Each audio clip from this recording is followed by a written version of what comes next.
Welcome. My name is Alan Thatcher. I'm from Despierta America Univision in the United States. Welcome all those online. I will do this welcome in Spanish and a little bit of English, but later all the presentations will be in English, so don't worry.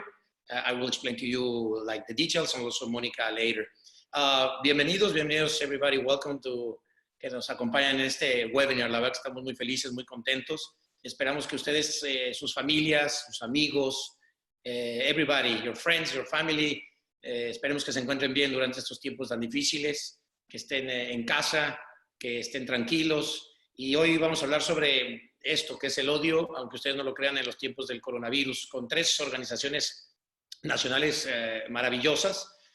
Una es ADL, la Liga Antidifamación, organización que por supuesto ustedes saben que se dedica a combatir el odio y la discriminación, y las dos organizaciones hispanas más importantes en los Estados Unidos es LULAC, League of United Latin American Citizens, y Unidos US. Gracias por estar todos unidos y por hacer de esto posible, gracias a la invitación de ADL, de Mónica y de todos. Si no me entienden en español, like I told you before, all the presentations will be in English, so don't worry, so don't change, don't go away. It will be in English and I'll give you the detail how to, if you want to hear it or see it in Spanish, some things. Empezaremos el programa de hoy con una mujer ejemplar que encabeza la Organización Latina de Derechos Civiles más antigua de los Estados Unidos, que es Cindy Benavides. Hola, Cindy, CEO de LULAC, quienes nos van a explicar cómo el coronavirus ha impactado a nuestras comunidades. Después escucharemos una presentación sobre el panorama que tiene la discriminación y el odio generado por el contagio del coronavirus, aunque ustedes no lo crean, del director del Centro sobre Extremismo de ADL, el señor Arie Tuchman. Y enseguida, Mónica Bauer, que ya la vieron empezando esta presentación, directora de Asuntos Hispanos de ADL, nos va a hablar sobre estos crímenes de odio que son y qué son estos crímenes de odio, por supuesto, y además qué debemos hacer si somos víctimas o testigos de un incidente de este tipo, que es sumamente importante estar informados y ver qué se puede hacer. El programa cerrará con la intervención de Claudia Ruiz, analista del Centro de Análisis de Políticas de Unidos US. Hola, Clau. Que nos va a explicar las medidas que tenemos que tomar juntos para salir adelante de esta situación, que créanme es muy complicada, es muy difícil, pero que juntos podemos hacer mucho. Y nuestros panelistas hablarán en inglés. Again, our presentation will be in English after me, pero ustedes pueden escribir sus preguntas o sus comentarios en español en la función del chat de Zoom. Nuevamente repito, the presentation will be in English, pero ustedes si quieren escribir sus preguntas o sus comentarios en español en la función aquí del chat de Zoom, pueden hacerlo. De verdad que muchas gracias por la invitación. Estoy encantado de colaborar con todos ustedes, con estas tres organizaciones maravillosas. Y saben que tanto Univision como Despierta América, el programa en el cual yo trabajo orgullosamente, pues estamos comprometidos con el bienestar de la comunidad y creo que eso es lo más importante, estar unidos, estar juntos, en este momento estar en casa, ya sea este tipo de webinar nos está ayudando muchísimo a estar más conectados y a terminar y erradicar con esto que será el odio y la discriminación. Pues te paso la palabra, querida Mónica Bauer, directora de Asuntos Hispanos de ADL. Adelante, los quiero mucho y comenzamos. Muchas gracias, Alan. Thank you, Alan. We are delighted to have you today. Welcome to all joining us. We hope that you, your family, and friends are well during these difficult times. Today, we are going to talk about hate in the time of coronavirus with three national organizations, ADL, a leading anti-hate organization, and the two most important Hispanic organizations in the United States, LULAC, the League of United Latin American Citizens, and Unidos US. We will begin today's program with an exemplary woman who heads the oldest Latino civil rights organization in the United States, Cindy Benavides, LULAC CEO. Cindy will give us an overview of how the coronavirus has impacted the Latino community. Then we will listen to a presentation on the state of hate generated by the spread of the coronavirus from the Associate Director of ADL's Center on Extremism, Mr. Arie Tuchman. Afterwards, I will do a presentation on hate crimes and what community members should do if they are a victim or witness of a hate crime. For the closing presentation, Claudia Ruiz from Unidos US Policy Analysis Center will address the policies and actions that we must take together to cope with this very complicated and difficult situation. Our panelists will speak in English, but you can write your questions or comments in English or Spanish in the chat function. At this time, it is my pleasure to introduce Cindy Benavides, CEO of LULAC. Cindy is an Honduran American immigrant who has devoted her career to public service. She's an incredible leader and an inspiration to everyone who cares about civil rights, immigrants, children, women, and civic engagement. Mónica, mil gracias por esa presentación. And I did want to share my screen. Let me see if you can enable that function. There we go. Y muy buenas tardes a todos. Primero que nada, muchas gracias. Thank you so much to our LULACers, our LULAC members for representing on this call. Thank you for joining us, for being with us. Thank you so much, ADL, for organizing this town hall that is so timely, that is so needed for our community. As many of you know, LULAC has been around for over 90 years. We are 90 years young and 90 years strong. And our mission is really to advance the economic condition, educational attainment, political influence, housing, health, and civil rights of the Hispanic community here in the United States, Puerto Rico, and Washington, D.C. As you know, we are seeing that as COVID-19 has impacted our entire country, our Latino community is fighting on the front lines of this virus. We know that, just to give you a statistic, over 30,000 DACA recipients are healthcare workers. These are individuals who are in this particular healthcare industry, who are day-to-day in the hospitals, in the clinics, taking care of our communities all across this country. And we thank them so much for their service. We also know that there's over 200,000 DACA recipients who are in various industries that are frontline and necessary workers, essential workers. But more than that, that we have millions of Latinos who continue to work very hard for all of us. In fact, General Surgeon Adams mentioned that more than 5 out of 6 Latinos have to leave their house to work every single day. And I just want you to think about that. That means that more than 80% of Latinos, more than 90% of Latinos are sacrificing their health and well-being to make sure that our country is being taken care of, that many of us are able to stay home and stay safe and healthy. And for that, I hope that we will remember as a nation the importance of the Latino community and the sacrifice that we're making today. And just to give you a sense of the different industries, it includes our grocery stores, it includes our construction workers, our janitors, it includes essential services like pharmacies and the healthcare industry.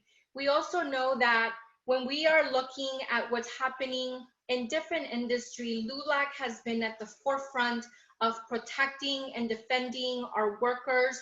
As many of you know, LULAC has been in many headlines in the last weeks, making sure that major corporations are implementing the recommendations from OSHA to make sure that our workers are being protected. If you just Google any major company in the meat industry, pork industry, or poultry industry, you will understand that there's currently a breakout that's happening across this entire country. And our role as LULAC is to make sure that we connect with these corporations. In fact, we've already connected with 2 of the CEOs of the 5 corporations that we've been in communication with, and want to make sure that as a civil rights organization that we bring forward these solutions and that we have these conversations when our workers are fearful of denouncing what's happening at the local level. And here you see a picture of workers in the meat plant industry where social distancing is not occurring, where they're not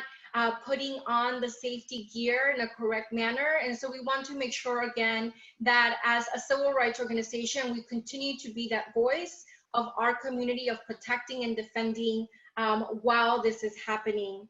And I can tell you that we already know that there have been fatalities that have occurred, including Mr. Saul in Greeley, Colorado, who we had the honor to have his daughter speak about his work. And what he really brought to the table. And again, really, people's lives are at risk, and this is why we are pushing so much. We also know that in so many states across the country, our community is unemployed, and that today more than ever, Latinos are relying on safety net programs, including food banks. And here's the catch. There's so many in our community that don't know what a food bank is, un centro de alimentación, un lugar de alimentación. And we literally have to educate our community in terms of how to access, even when we're fighting against some of the perceptions of the public charge, which was rolled back amidst the coronavirus. So something to really keep in mind. We also know that a lot of the food banks are already experiencing shortages. We got word from our members in San Antonio that in San Antonio alone, there were over 10,000 families in 1 week that were accessing the food bank. And that even in Monterrey, California, the food bank had already a shortage over 2 weeks ago. So we know that this is a vital need. We're going to continue to push to make sure that these safety net programs exist for our communities, especially our vulnerable communities who do not qualify for any of the programs. And then we know that as a Latino community, it's important that we continue to care and love for our family. We're going to push for free testing and free treatment of the coronavirus, and also push our families to do social distancing, to practice this at home. Listen, as a Latina with a youngster of 2 and 5-year-old, I hug and kiss my children all the time. And, you know, nowadays I have to think twice about even sharing a straw or a cup and or potentially putting them in danger. And so know that these are habits that we are gonna have to learn everywhere that we go, whether it's in the workplace or at home. And certainly know that our families are the very front center of our priorities, and that as LULAC, we will continue to push on that end. And just quickly, I wanted to show some statistics, but we already know from New York City that the highest fatalities is actually within the Latino community at 34%. And what I wanted to showcase is the numbers that we're seeing in terms of non-hospitalized as well as non-fatal hospitalized, and then fatalities. And we know that in New York City alone, Major Cuomo mentioned that already Latinos compose 34% of all fatalities. And again, part of this is that Latinos have to go out of the house. 5 out of 6 are going out of the house every single day, and we're being exposed. So something to keep in mind. And obviously, we're going to continue to push the CDC to track the numbers by ethnicity and race, because we want to know who is being impacted, who is being infected, what the fatalities are. And we already know that there is a massive undercount that's happening in the Latino community, because many cannot afford to pay $200 for the test. Many are fearful to access healthcare centers and even the hospital. So we know that these numbers are actually much, much bigger. And we also know that when we look at individuals that can telework, Latinos are disproportionately, again, impacted. We have to show up to work to get paid. We're in industries where we are the majority, like the farm worker community, as well as construction. So know that on that end, we are very cognizant that Latinos are sacrificing their lives to keep America going. And just really quickly on the policy end, again, free testing and free treatment is something that we're pushing for. We're also pushing for more safety measures for our community. We're asking for more funding to go to minority-owned businesses. We know that many of them were left out in the third package. So we're going to continue to push in the fourth one. And again, just to remind everyone that protecting our democracy is essential and important, and that we cannot forget our civic duty to participate in the census and also in the elections. And then my call to action to all of you is that, as we know, having information in Spanish is critically important. And this is why LULAC launched Ayuda en Español. And what we did is that we created a comprehensive toolkit where the community can access everything from where to find a food bank, to where to find mental resources, mental health resources, to how to apply for unemployment claims.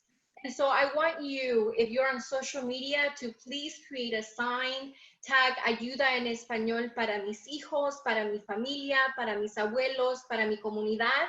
It's so important that each of us continue to expand our networks and make sure that they access these free resources.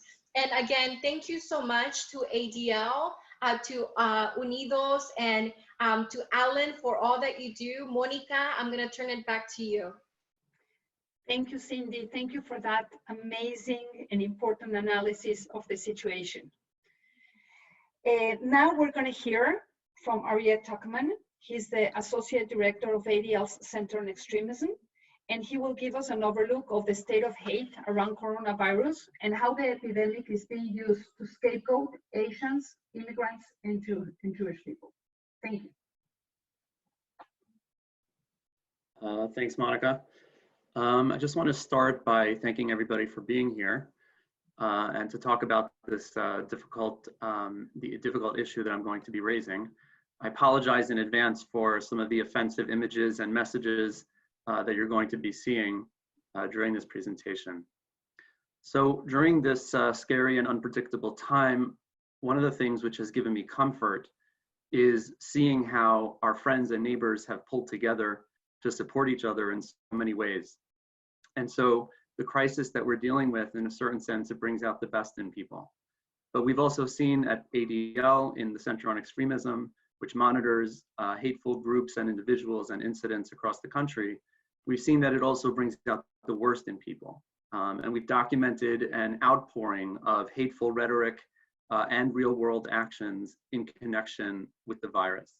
And so as we'll see, sometimes that hatred is expressed knowingly by true believers and people who are ideologically committed to attacking minorities. And sometimes that hatred and fear, we're not going to focus on that today, but sometimes that hatred and fear is expressed by otherwise well-meaning people who are simply scared.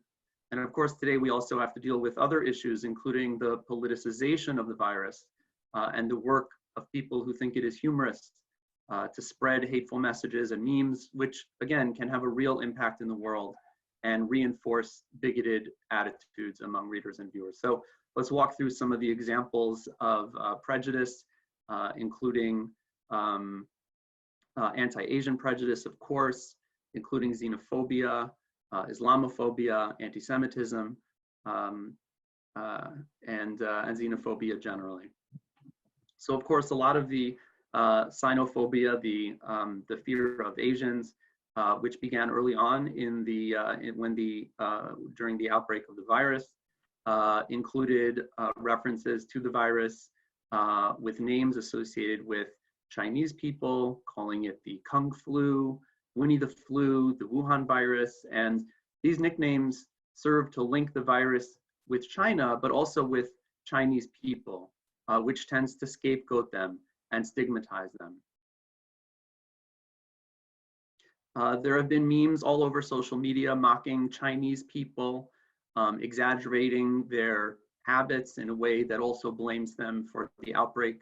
And I should just say that a lot of these images and messages that I'm going to be showing come from some of the dark corners of the internet, including places like 4chan and 8chan and Gab, but also you can find some of these things in mainstream social media platforms like Facebook and Twitter as well. So here you see a couple of memes which tie the virus to the foods that Chinese people eat, namely bat soup, and the images on the right especially is designed to provoke disgust on the part of the reader. And although it's true that the virus appears to have originated in a marketplace in China, obviously that's no reason to demean Chinese culture.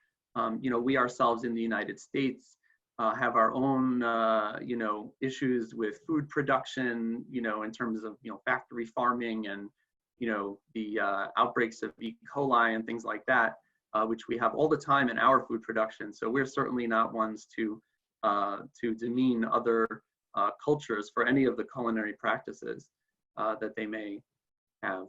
Another trope that we see is to claim that Asian people, they like to travel when they are sick, they disregard the danger, and you know, laying the blame for the spread of the virus at their feet. You know, this image that I have on the screen It even contrasts, quote unquote, regular people with Asians, which, you know, it others them and it dehumanizes them.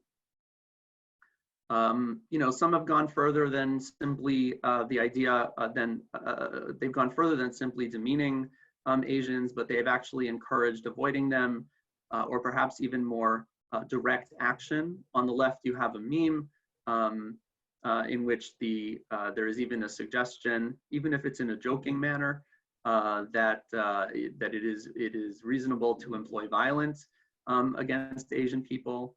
On the right, you have a user on Telegram, which is a communications network, where the user encourages people to treat Chinese people around them who are coughing as if they have the Black Death, and to purposely make them as uncomfortable as possible. That you should act as if you're scared, and you should consider shooting them because the courts will likely acquit you if you claim self-defense.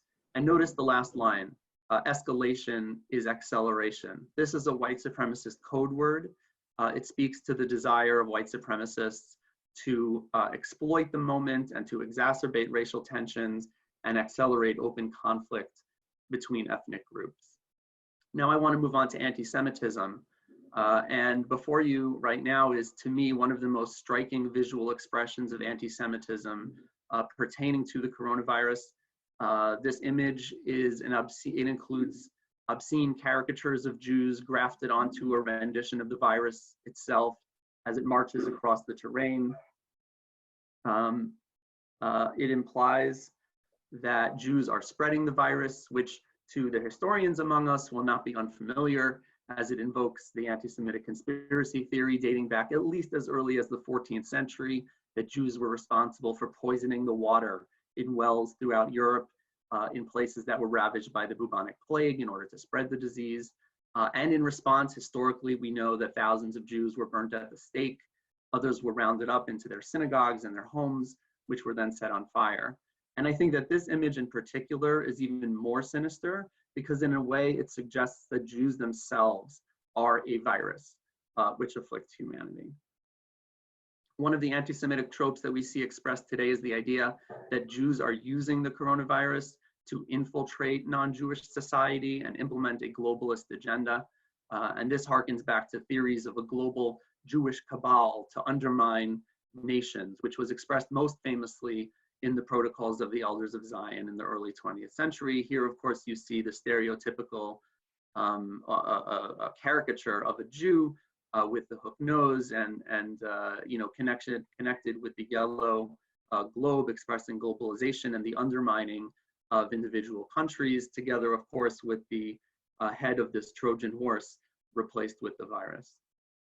Sometimes anti-Semites claim that Jews actually created the virus, and they posit that Jews are trying to get rich by selling a vaccine to gullible non-Jews. On the left, you see again that stereotypical caricature of Jewish person dressed in a hazmat suit, and the caption states that Jews are behind numerous diseases and that they have patented a vaccine before all of this started.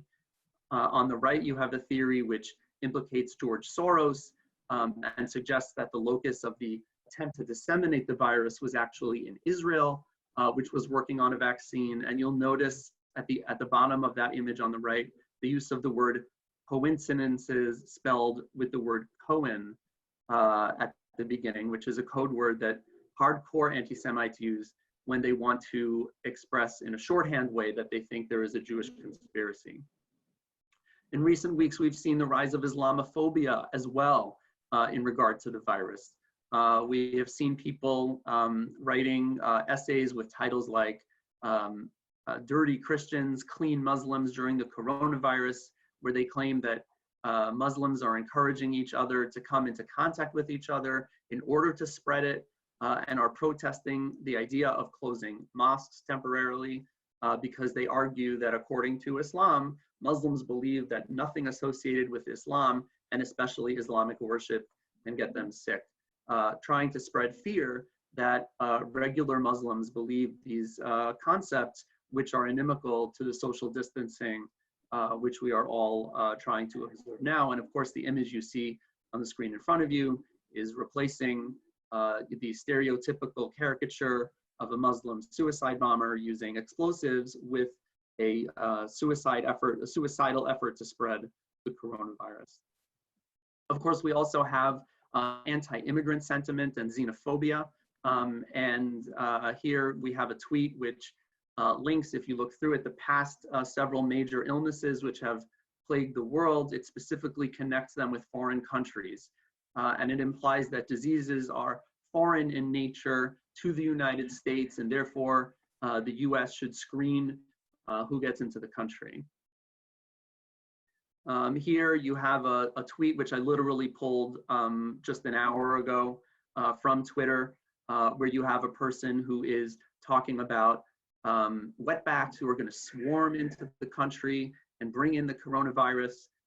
And they are specifically going further and saying, we don't care whether their feelings are hurt, they do not have a right to be here. They are, and this person in this tweet, which is just a sample of tweets or social media content which you can grab, are purposely expressing their opposition, their xenophobia in a particularly insensitive way, and fomenting other people to believe in that as well. The point here is to show that there are xenophobic ways of discussing the virus, and in some ways this leads to the politicization of the virus in a way which is both offensive and liable to stoke xenophobia among others as well. We've also seen the weaponization of the virus. So on the left, we have another user on that communications network I mentioned before called Telegram, which gives goals for people, including purposely stigmatizing Asian people, exacerbating racial tensions, and spreading panic. And on the right, we see a clip of somebody who is a white supremacist who is encouraging people who have coronavirus, if you see all the way on the bottom, to specifically go and cough on Black people in order to start a race war.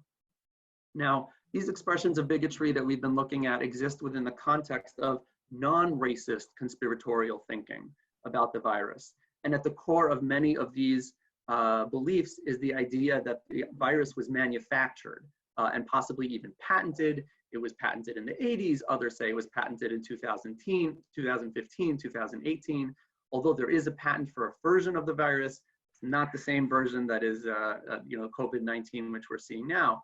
And why is this important? It's important because conspiratorial thinking provides the fertile ground in which anti-minority theories, including xenophobia, including anti-Semitism, including xenophobia, can spread. And of course, not everyone who believes that the virus was cooked up in a lab will move beyond that.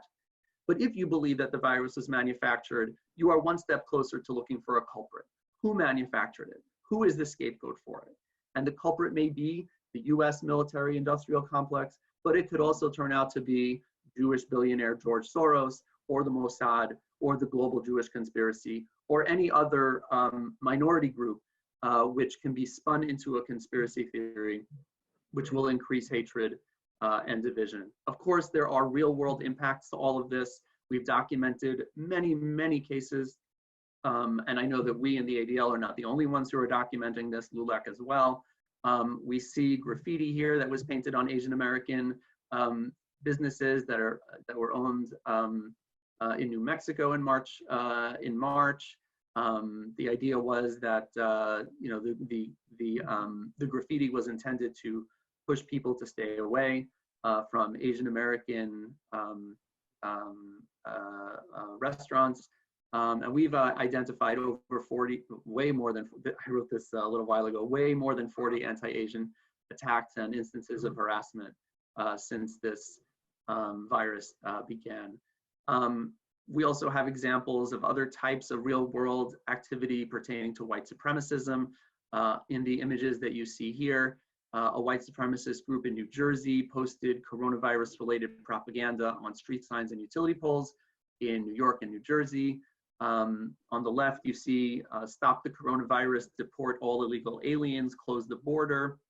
This is clearly an expression of xenophobia in connection with the virus. And on the right, they put the word media. They say the media is the virus. The word media is in the 3 sets of parentheses, which we call the echo symbol, which is a shorthand way for extremists and anti-Semites to say that anything within the parentheses is Jewish. And so the Jewish media is the virus. So as I said at the beginning, this is a moment that brings out the best in people. It brings out the worst in people. Again, I'm sorry to subject you to some of the content that appeared in this presentation.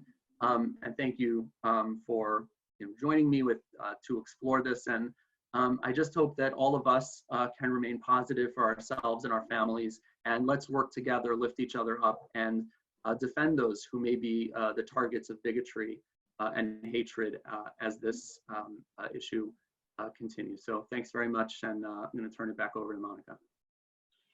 Thank you, Ariel, for explaining how extremists and haters are exploiting the coronavirus.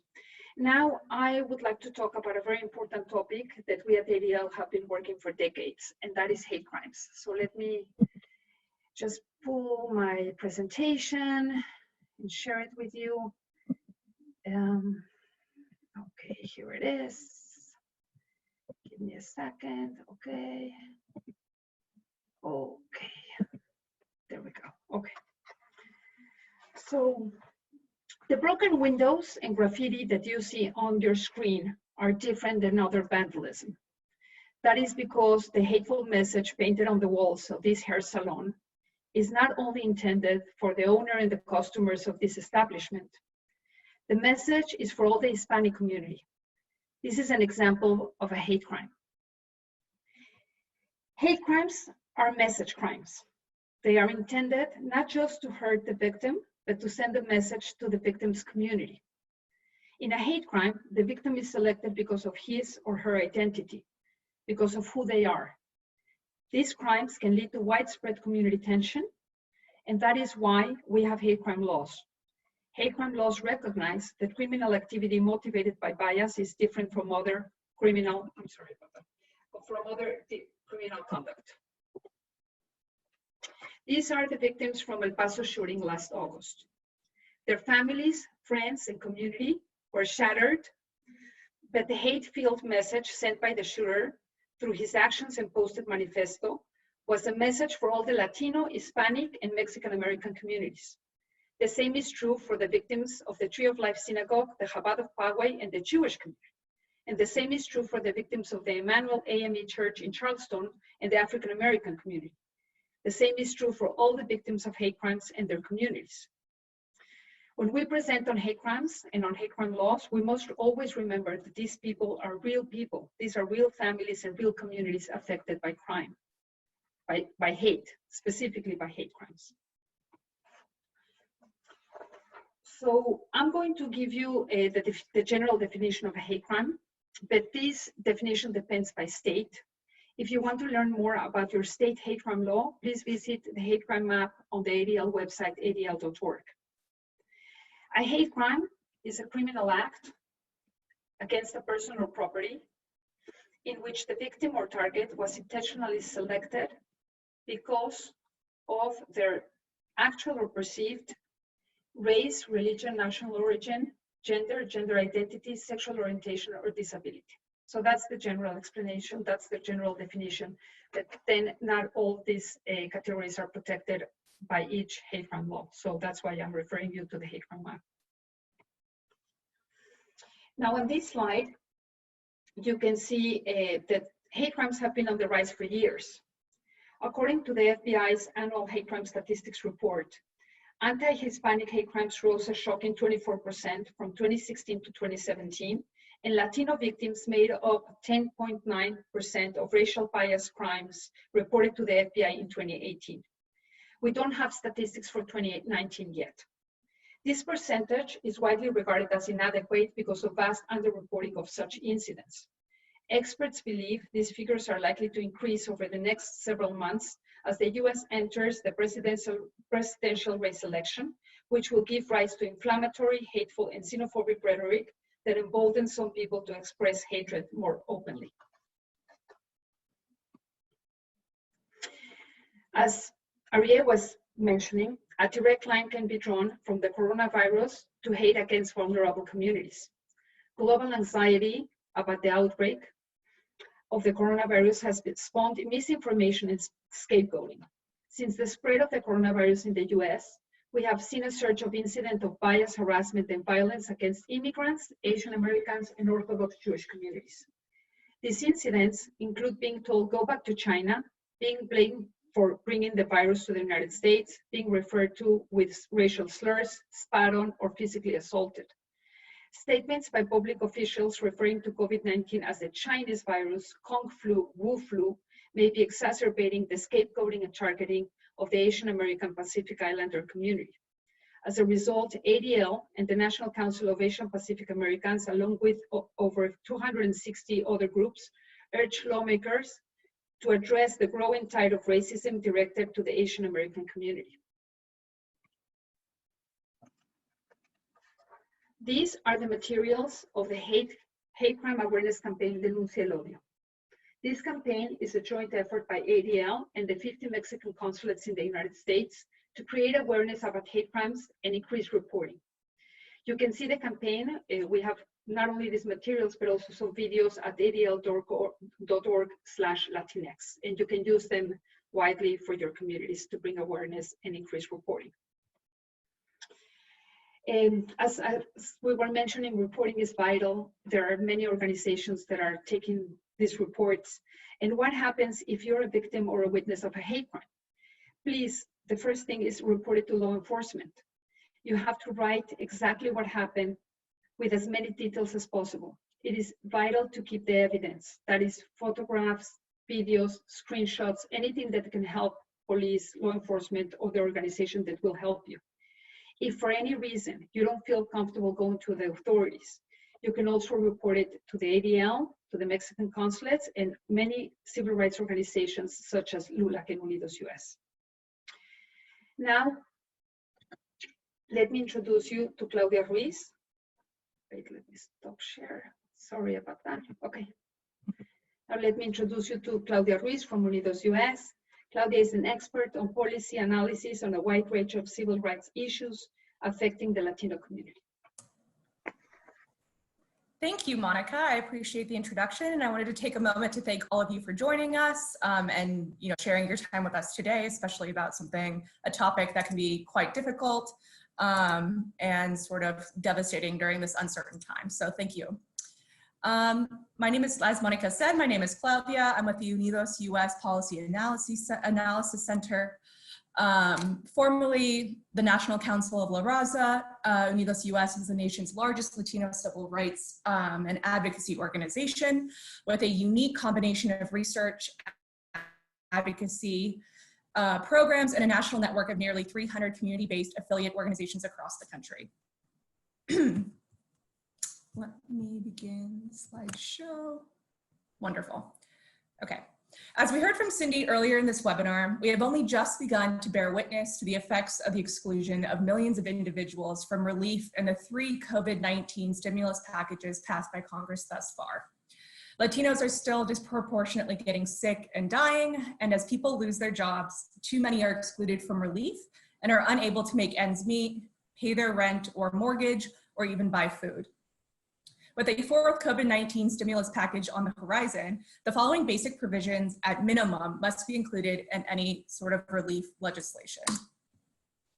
First, Latinos need access to healthcare and COVID-19 testing and treatment. All individuals should have ready access to coronavirus testing and treatments, including those who are uninsured and underinsured, as well as those with DACA and temporary protected status. Congress should provide that treatment of COVID-19 as a mandatory benefit for all Medicaid beneficiaries, and that COVID-19 and associated health problems must also be considered an emergency medical condition for the purposes of emergency Medicaid. Next, Latinos need cash payments to meet their basic needs. All families, including mixed status families, need access to cash payments. This means that individuals with ITIN numbers and their family members also receive these payments. In addition, all workers, especially those receiving their health and their lives in frontline and essential jobs, deserve access to unemployment benefits. Third, Latinos need emergency access to nutrition programs and food. Congress must increase SNAP benefits and expand eligibility to include all Latinos and communities of color.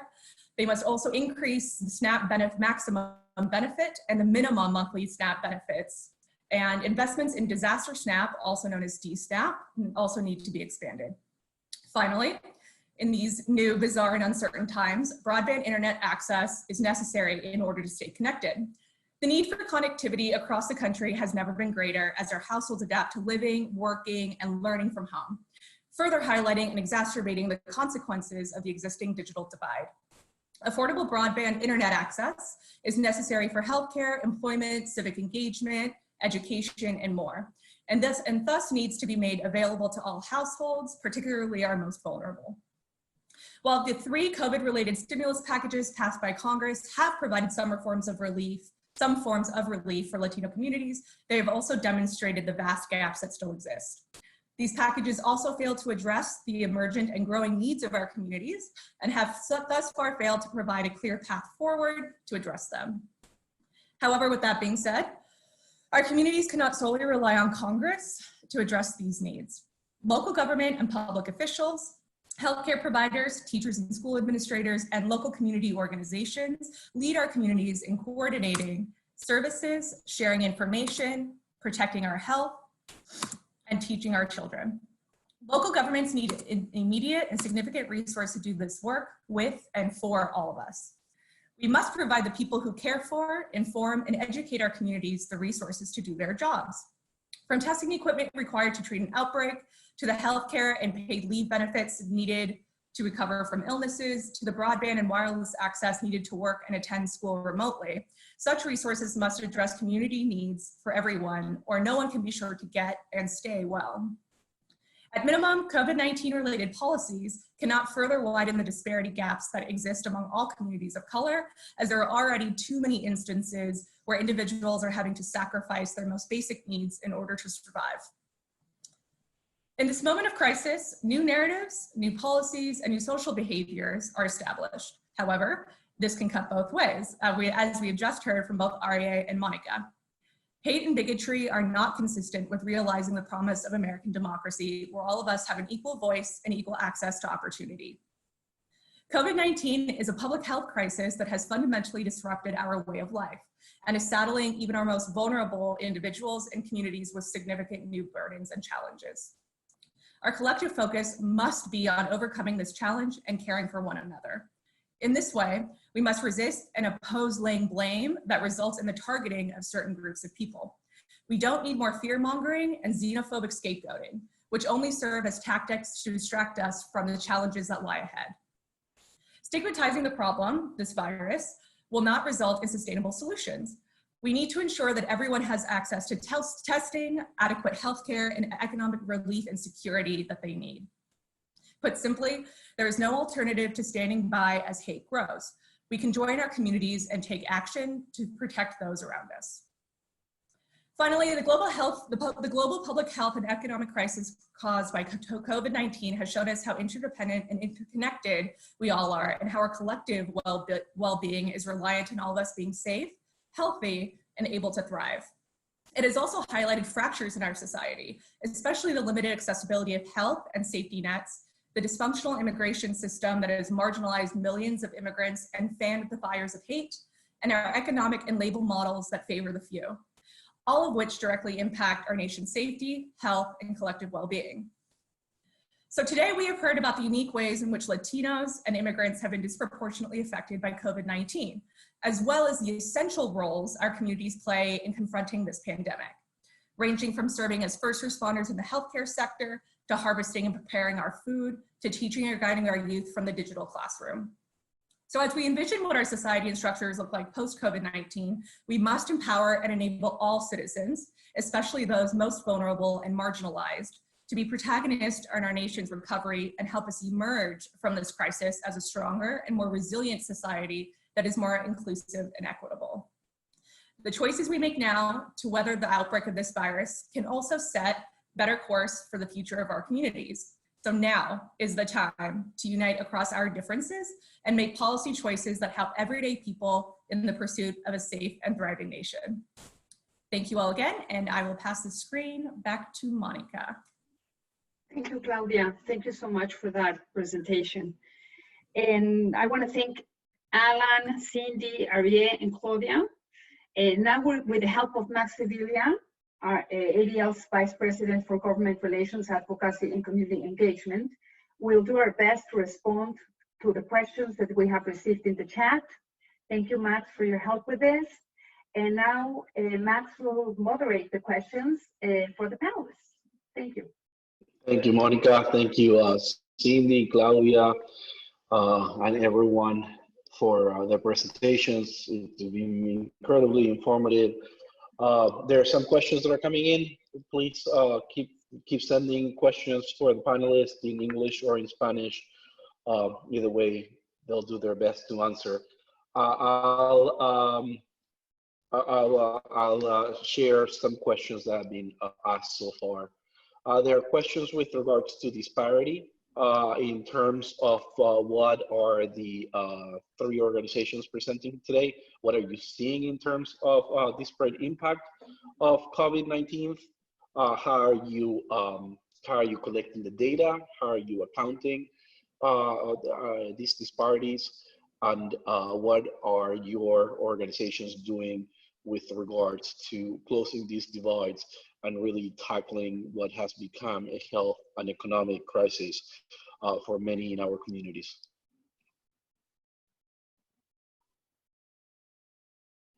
And I'm happy to jump in here, Max. In terms of disparities, one of the biggest one that we saw early on was access to language and materials in Spanish. And I know it's the same for Unidos. So I know that LULAC has been working to make sure that the information is being shared in language. I can tell you in early March when we approached the CDC, unfortunately, they did not have the information in Spanish, and LULAC had to overnight become interpreters and translators and making sure that this information was reaching our community. So as a result, we ended up creating a microsite and also a toolkit, which if you go to lulac.org, you can download it there. And you can also use the hashtag Ayuda en Español, lulac.org/Ayuda en Español, to be able to access it. We already know, Max, from numbers that we're seeing come from across the country. And again, where we're trying to get the CDC is to have data that includes ethnicity and race in every single state.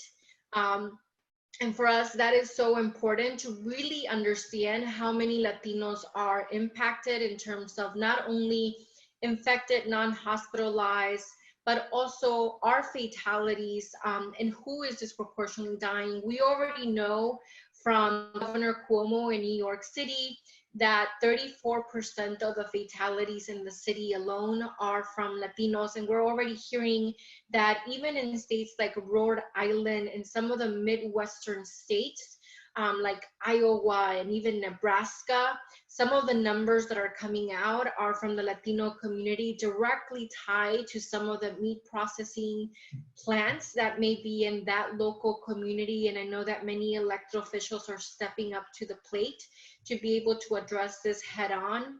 And again, I do want to stress that even the numbers that we're seeing, that there is a massive undercount when it comes to the Latino community. And when you start comparing notes in terms of number of people tested in New York versus number of people tested in Texas, we know that Texas is not testing at the rate that New York is. And as you know, almost 50% of the population in Texas is Latino. So we're certainly very concerned that the states are not tracking. We also know that there is a financial cost issue. We've already learned from our community that they cannot pay $200 when $200 is what they have for the month to be able to have access to food for their family. And we also know that many individuals are being turned away from the clinics and the hospitals. So we are preparing actually a one-pager for our community so that they understand that when they walk into a hospital, what their rights are, and that they should be able to get that information in Spanish as well.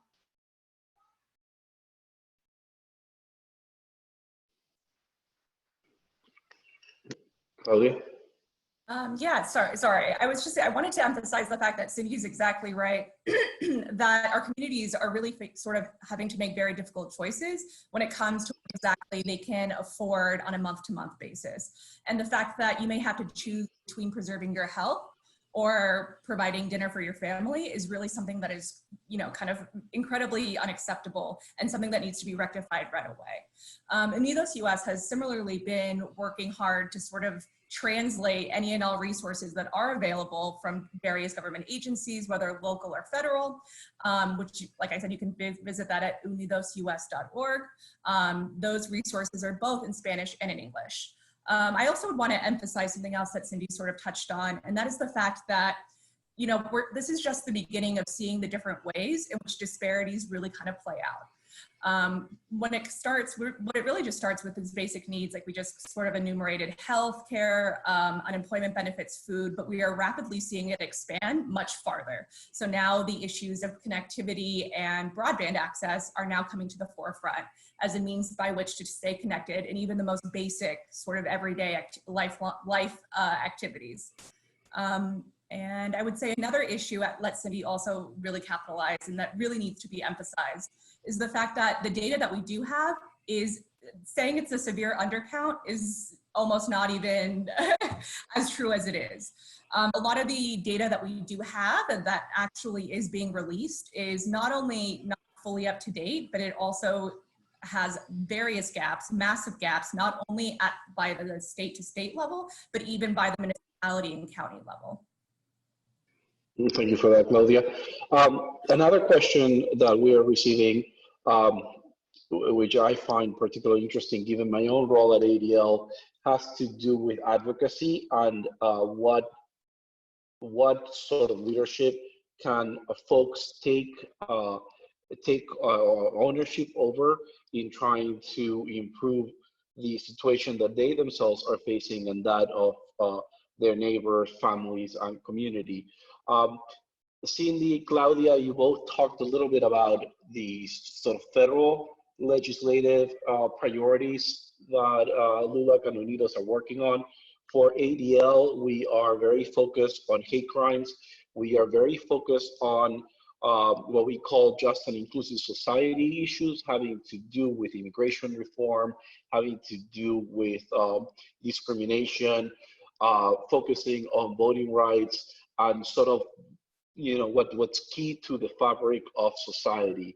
So maybe you can describe a little bit what your legislative priorities are during this time of crisis and the sort of involvement that you hope to to get from those attending the webinar, and how important it really is for people to engage with their representatives at the local, state, and federal levels. Absolutely. Thank you so much for that, Max. And I'll tell you, we're going to put in the chat box the link to the COVID-19 website, specifically to the advocacy section that includes our letters to Congress, and it has the language that can be repurposed and utilized. We're, making this fully public because that's exactly what we want our community to do. And I can tell you, as we go into the fourth stimulus package, we're still pushing for free testing and treatment for everyone. As many of you know, the coronavirus does not discriminate. It does not ask you your age, your ethnicity, or your legal status. And the fact is that if any one of us is infected, it is a danger to society. So it is in our very best interest that every single one member in our community is treated and diagnosed, and that we know that, that there is a treatment for them as we move forward. I can tell you that the second area, which is huge for us, is assistance to small businesses, and particularly Latino and minority-owned businesses. We already know from all the media stories that a lot of Latino-owned businesses and African-American-owned businesses were left out, that in fact, some of the banks prioritize bigger companies versus smaller companies. And so LULAC will continue to push in this fourth package to make sure that there is funding going to Latino-owned businesses We know it's going to be an uphill battle. We know that the deadline in the House is tomorrow. And so for all those of you who are tuning in, this is the time to call your representative. Again, you can find some of the language on lulac.org. And again, it's free treatment and free testing for everyone, making sure that we have access to capital for small businesses. And again, I'm going to put this out there, but I suspect that already a large percentage of Latino businesses are out of business. And it's because we're not reaching them in time. And I just want you to think about the pipeline of what this creates as we go into 2021 and forward, and what this means when these small businesses also employ other individuals in their communities. And thirdly, we want to make sure that education access continues to be a priority. We know that there is a lack of this, particularly in farm worker communities. And we also know that in zip codes where the income in the community is low, that a lot of our community members do not have access to technology and therefore are not able to access the classes online. So again, we're going to continue to push on that front, Max, to make sure that our community has these much needed resources. And again, for everyone listening, today, tomorrow morning is the time to call your member of Congress and continue to push on this, understanding that the Latino community is being left out, that minority communities are being left out, but yet in fact, we are disproportionately impacted. Another question, okay, Claudia, sorry, I interrupted, go ahead. Oh, sure. I was just going to say, obviously Cindy, LULAC and Unidos, both have very sort of similar agendas when it comes to legislation. And the only thing I would add to sort of Cindy's points is the need for sort of built into the small business protection programs. There also need to be the same sort of availability of unemployment protection programs for employees. So just in the same way that business owners need to be protected, their employees similarly need to be protected as well. I would also emphasize the fact that we advocate for the expansion of SNAP programs, both in terms of the monthly maximum, maximum SNAP benefit, and also for the monthly minimum SNAP benefit. And I would also just reiterate, we're kind of really trying to drive this point home. Broadband access is crucial in this sort of new normal that we're experiencing. It is quite frankly almost impossible to sort of connect and stay connected if you don't have appropriate access to broadband internet services. So that is another sort of legislative advocacy path that we are very strongly fighting for. Thank you, Claudia. I've taken down two more questions, so maybe we'll go over a little the time allocation we have for the webinar. One question from various people, has to do with immigration.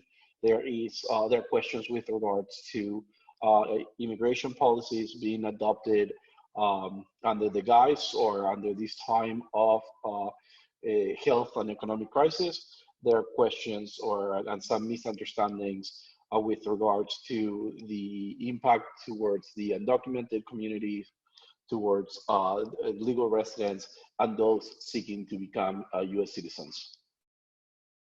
Yeah, I will tell you, Max, we already know that there is a backlog that was created under this administration for individuals that are applying for naturalization.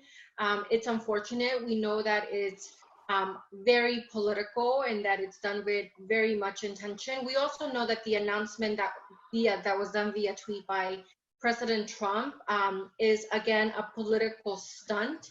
And for us, he's actually had to walk back that statement, understanding that so many of our community are the ones that are taking care of America at this moment, are the ones on the front line, are the healthcare workers. If Latinos did not exist in America, if our immigrant community stopped from working, this country would stop.